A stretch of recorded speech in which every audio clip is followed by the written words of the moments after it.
Do you ever feel lonely? I think we all do. Why do we feel so lonely, and what can we do about it? Have you ever felt alone even when you're with a lot of friends? Or maybe you've been at a party or a family function and you just felt alone even though you're surrounded by people you know? Maybe you even find yourself sitting alone. Even when surrounded by people, have you ever felt this deep-seated feeling of loneliness within yourself? As though there is a lonely feeling inside you that you can't shake and it's making you feel sad. If so, you aren't alone. We all feel loneliness at one time or another. It's just human nature. Some of us struggle with these feelings more than others. Some of us seek help with professionals or other modalities of health and wellness, and sometimes the feeling just passes. Sometimes we feel profoundly alone, and other times it's just kind of a feeling in the back of our minds. What brings on these feelings, and how can we think deeper about shifting our mindset to one of belonging? This is the You Don't Know Me podcast, and I'm Juliana J. And today we're talking about loneliness. These feelings of loneliness could be because we are lacking deep connections with others. Even if we have lots of friends, we still feel alone. Sure, we like our friends and our family and we enjoy hanging out, but sometimes even though we have friends and family that we enjoy being around, we just lack a deeper and more fulfilling relationships with them or others. We have a lot of fun relationships, but feel that no one really knows who we are. Sometimes we feel we are actively hiding our true natures because we feel others won't accept these parts of us. In the act of hiding who we are, we create separation from the other people, and this can lead to feelings of loneliness. Similarly, perhaps we are struggling with being appreciated or noticed or valued, or we feel that our knowledge or our input is not valued. We may not be hiding who we are, but when we express our true nature or our ideas, they're not well received, or the depth to which we are hoping others will respond just doesn't happen. This can lead to feelings of being devalued, or we think people think we're silly or we're not taken seriously. Simply feeling devalued can make us feel profoundly alone. Again, it is part of feeling like we are not understood and the real parts of who we are aren't valued or cared for. Okay, I don't know if y'all can see it who are on YouTube, but there's a little tiny gnat flying around, so it's not an anomaly. It's a little tiny fly, so debunked. Feelings of loneliness can be a consequence of big changes in your life, such as you move to a new area or place and you don't know anyone. You're starting a new thing like college or a new job and you don't know anybody or where anything is, and it's kind of just is unsettling.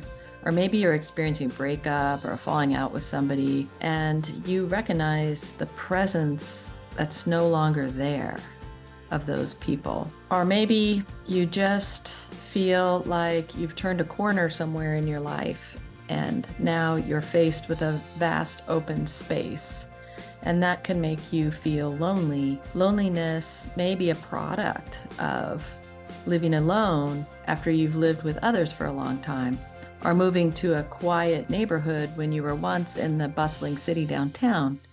Even changing your commute can be a factor. Say you used to commute on a crowded bus and you often saw the same people and you had casual relationships with some of your fellow commuters, like just saying hi and whatnot, or when you're waiting on a bus together, you chit chat or something like that. You might know the bus drivers or even people on the street, but still, now that you drive yourself, you don't see those people anymore. Perhaps seeing those people in your daily commute was somehow grounding. And now, even though you're excited to drive to work, you're missing them and you're missing that feeling of that old routine. Sometimes, even when you don't really talk to someone, you can miss their presence once they're not there. It's comforting to see familiar faces, even if you don't consider them to be your friend. Like when you went to school as a kid and you saw the same person at the front desk every day in the office, and it was expected. And so somehow it was comforting that you would always see that person. You didn't think of them as your friend per se, but you were happy when you came in the office and they were there because they were familiar. You're just happy to see the familiar face. And they're there every day in quiet support of your daily routine. The same can be when you change your commute. All these people that you know on your commute, like you've seen before, or maybe you say hi to each other now because you've seen each other so often, or maybe you just know, oh, this one guy is always sitting in the very back of the bus in the third seat from the back or something like that. And there's just this kind of quiet support of your everyday routine, things you can count on. And then when you disrupt that, even though you're excited that you won't be commuting in that way anymore, it's still this disruption that kind of can make you feel lonely. So let's talk about some things that can help you feel less lonely. These things can make you feel more connected to the world and the people you know, simply because they're comforting, supportive, they create value and meaning to your life, which in turn grounds you into the greater connection with yourself and others. So these are really ways you can connect with new people, your old people, people you know, and different ways you can kind of connect with people in general or ground yourself. So here are some things or traits or ideas that make you feel more connected and grounded. The first thing is having value. You need to feel like you have some value. If you get in relationships where you feel that you aren't valued, then oftentimes that can make you feel lonely. Oftentimes, older folks feel loneliness because they feel that they're not valued by others anymore. Perhaps they feel people don't care about their ideas or their wisdom. They are treated as though they're outdated or old school. And on the flip side of that coin is younger folks feel that they are devalued because they lack experience or simply because they find themselves in more situations where authority figures are dominating or holding power, like teachers and faculty and school systems or bosses at work. A lot of young folks are in jobs where there's a stack of bosses on top of them, supervisors above them in some level, and that can make you feel really devalued, or you're doing work that people devalue. Also, is another thing. People who have different lifestyles or cultures or ethnicities or socioeconomic status, or are already feeling different from the normative culture, can sometimes struggle with feeling valued. And that can be really challenging for people if they feel like it's hard to get out of that space and find their deeper connections. And when you don't feel valued, it can really lead to a whole host of other things, not just feeling loneliness, but sadness, depression, unworthiness, lack of self-love, so many things. So it's important to find value in yourself, within yourself. And you can easily lose all the value you feel for yourself the second somebody treats you as though you have no value whatsoever. This really tied to what other people think of you. So it's really important to kind of cultivate that within yourself, even if you develop some self-talk to help shore yourself up about your own value and what you do know. And I've done a bunch of podcasts on that, which I'll try to link a few of them at the end. Having close connections, having just one good friend who really knows you can make all the difference. You don't have to have a lot of close friends or people close to you. One is enough a lot of the times.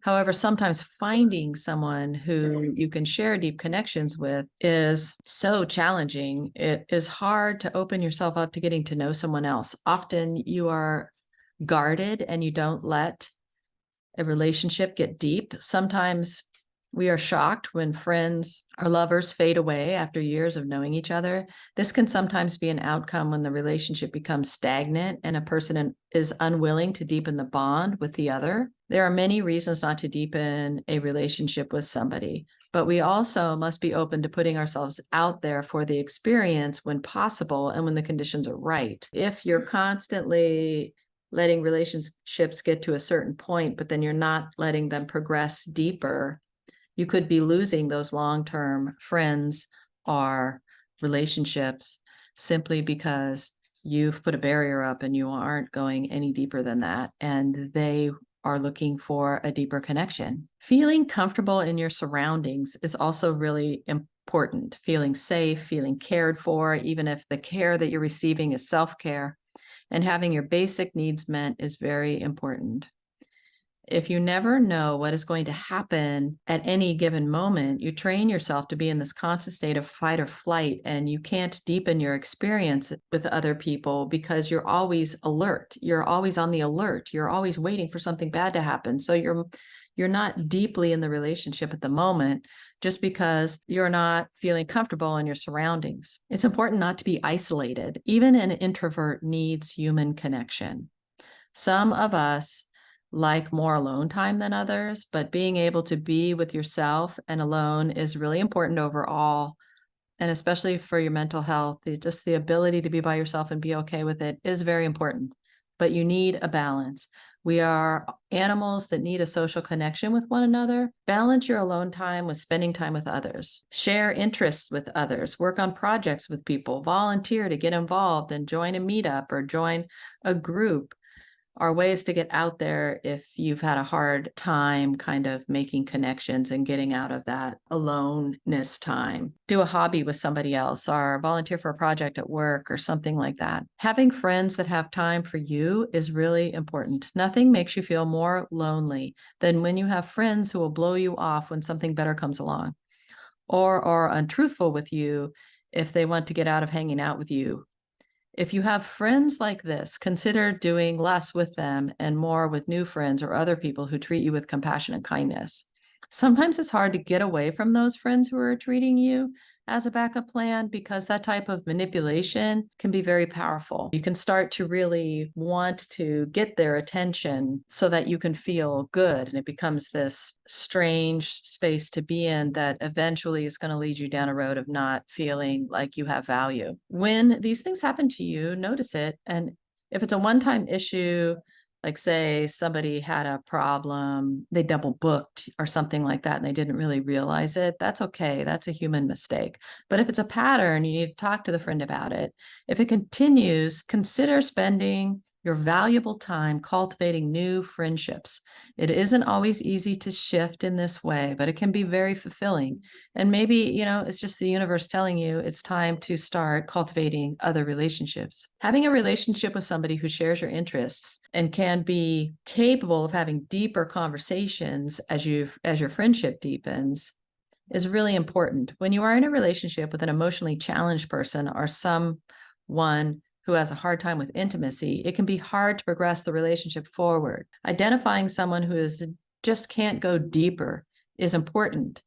You can appreciate them for what they bring to your relationship, but you can learn not to expect more from them and to realize that isn't really your work, that's their work to do if they're having a hard time letting people in all the way. Find people who listen and hear profoundly and respect you and respond with care.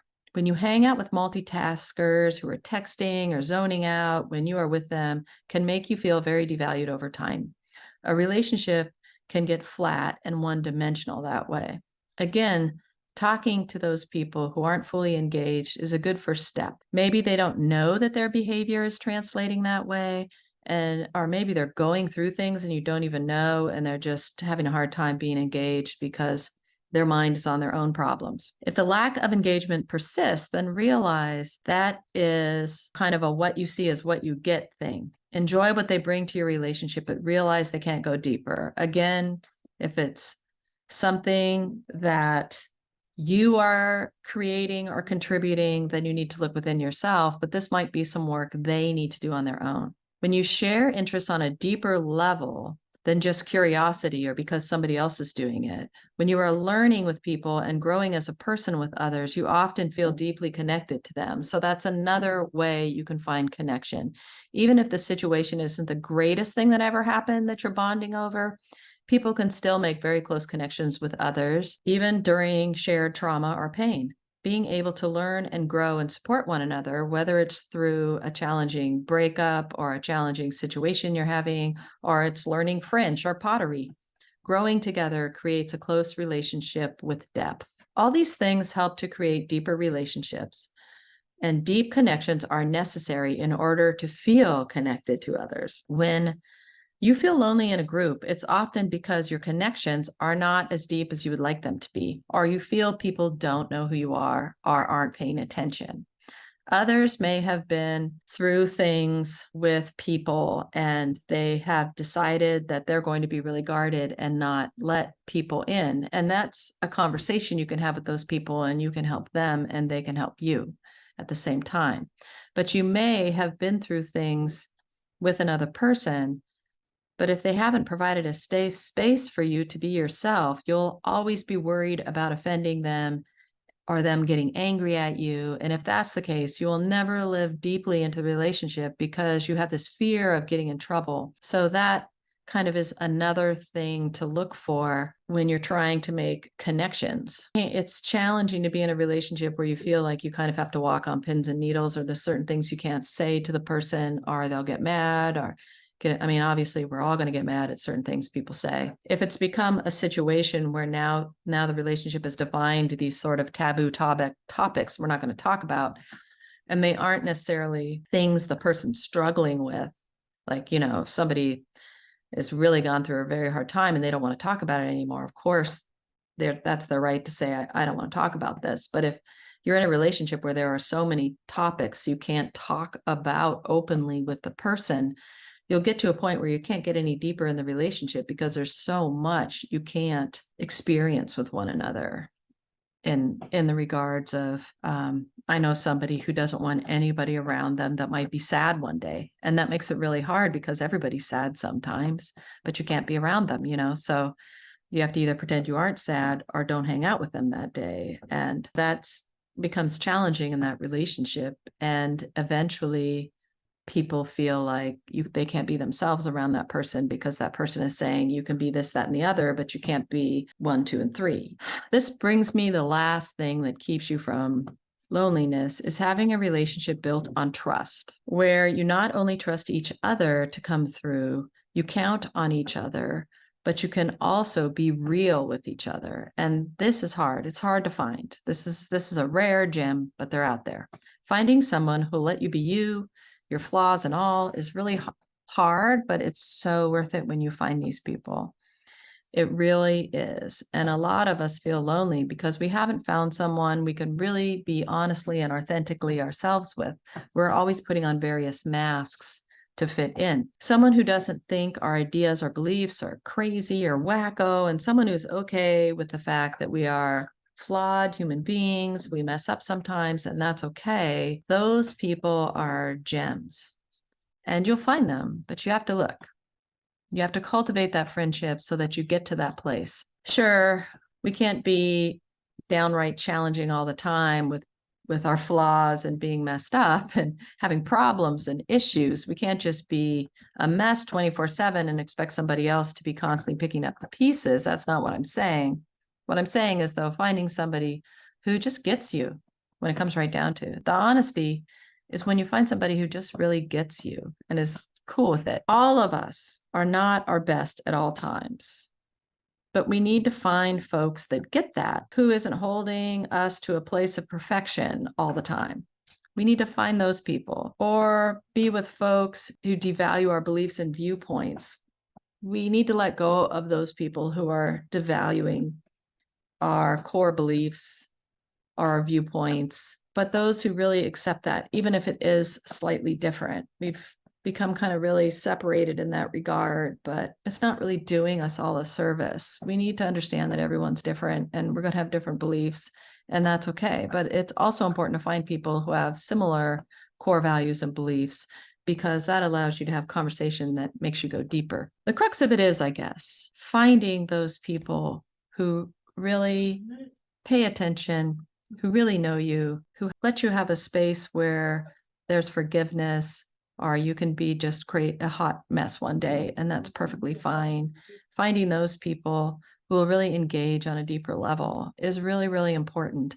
And then setting yourself up in your daily life for reminders that are just really supporting your daily life can help you feel less lonely. It is to try to be these things for other people so that that comes back to us. Because you have to do your part too in a relationship. You have to try to be more thoughtful and understanding Sometimes in being a more thoughtful and caring person, we can feel more connected and less lonely, because loneliness is the perception that we lack a deep connection with other folks. So we need to make deep connections too. We need to search for those people who share our interests and make connections with them. So here's 5 tips and tricks that you can feel less lonely and will help you create value. Do something with other people.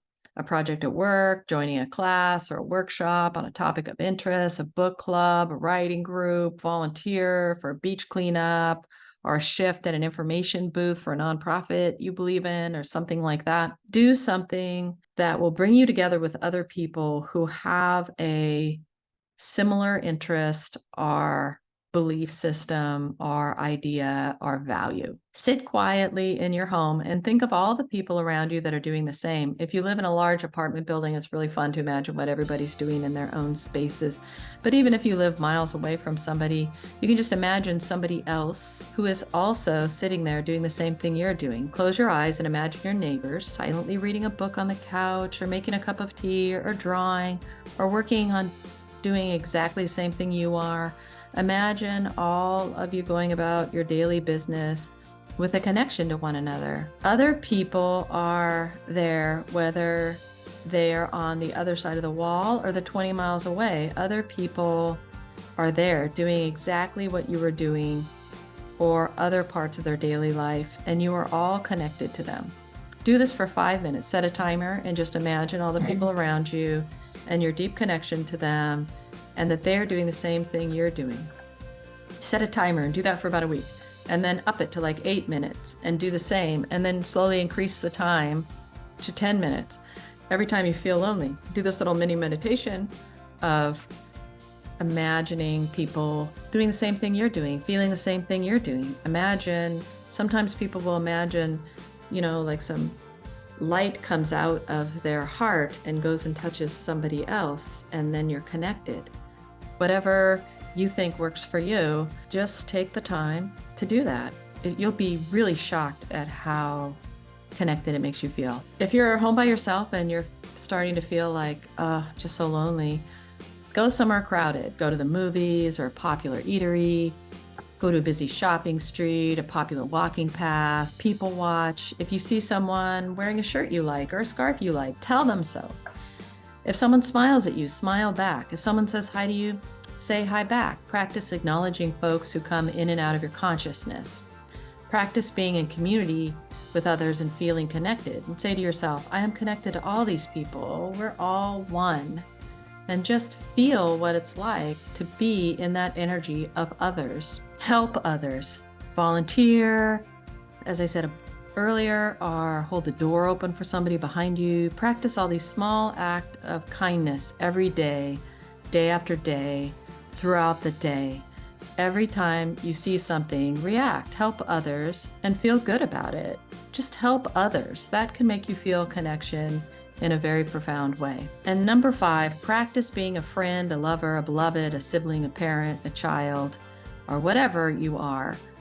Practice being a very thoughtful and caring person in those relationships. Be what you want to receive. Be the friend you wish to have, but also be patient with yourself and rest when you need to. You don't have to overdo it. Find a balance. Maybe it's an interaction less often, but more deeply. Perhaps it's finding time for more one-on-one interactions versus group activities, or maybe it has shorter times altogether, but more often. You know what you need. So find those connections and practice being what you want to receive. I do want you to know that we all struggle with loneliness, especially in the age of social media and the work hard, play hard culture. So you're not alone. Know that I love you and I support you, and I'll see you next time. Take good care of yourself.